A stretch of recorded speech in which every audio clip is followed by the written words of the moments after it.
नमस्कार दोस्तों, आपका स्वागत है हमारे YouTube चैनल पर। आज हम एक ऐसे विषय पर चर्चा करेंगे जो बहुत से लोगों को प्रभावित करता है, डिप्रेशन या अवसाद। ये भावनात्मक और मानसिक स्वास्थ्य से जुड़ा महत्वपूर्ण मुद्दा है और आज हम ये जानेंगे कि बौद्ध धर्म के दृष्टिकोण से हम इसे कैसे समझ सकते हैं और इससे कैसे निपट सकते हैं।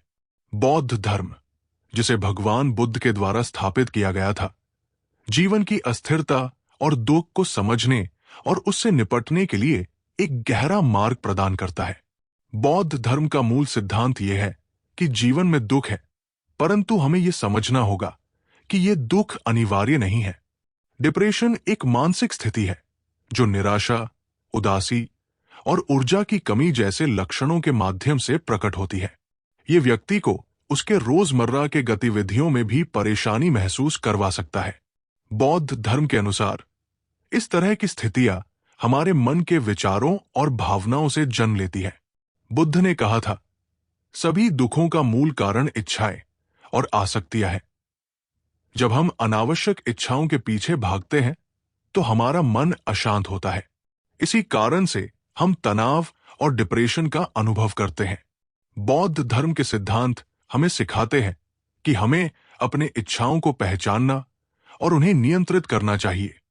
ध्यान और मेडिटेशन बौद्ध धर्म का एक महत्वपूर्ण हिस्सा है। यह हमारे मन को शांति और संतुलन लाने में मदद करता है। ध्यान करने से हमें अपने विचारों और भावनाओं को समझने में मदद मिलती है। जब हम ध्यान करते हैं तो हम अपने अंदर के द्वंद्व को शांत कर सकते हैं। आप एक सरल ध्यान प्रक्रिया अपना सकते हैं।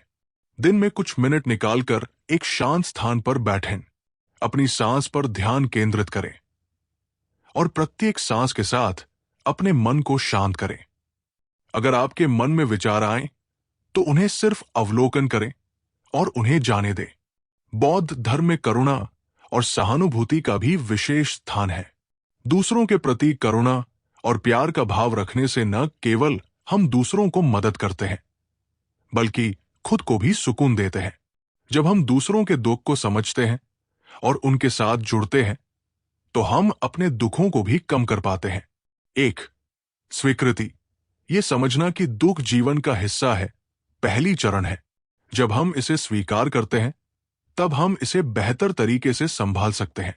2. ध्यान अभ्यास। नियमित रूप से ध्यान करना, यह आपके मन को शांत करेगा। 3. सकारात्मक सोच। नकारात्मक विचारों को चुनौती दें। सकारात्मक और प्रेरणादायक विचारों पर ध्यान केंद्रित करें। 4. समर्थन प्राप्त करें। अपने परिवार और दोस्तों के साथ अपनी भावनाओं को साझा करें। 5. विश्राम। अपने लिए समय निकालें, प्रकृति में समय बिताएं या अपनी पसंदीदा गतिविधियों में भाग लें। तो दोस्तों, बौद्ध धर्म का दृष्टिकोण हमें दिखाता है कि कैसे हम अवसाद और तनाव के बीच में भी शांति और संतुलन पा सकते हैं। अगर आप या आपके आसपास किसी को मदद की जरूरत है तो कृपया इसे हल्के में न लें। मानसिक स्वास्थ्य गंभीर है और सहायता लेना जरूरी है। अगर आपको हमारा वीडियो पसंद आया हो तो कृपया लाइक और सब्सक्राइब करना न भूलें। साथ ही कमेंट में अपने विचार साझा करें कि आप किस विषय पर अगला वीडियो देखना चाहेंगे। धन्यवाद और अपना ध्यान रखें।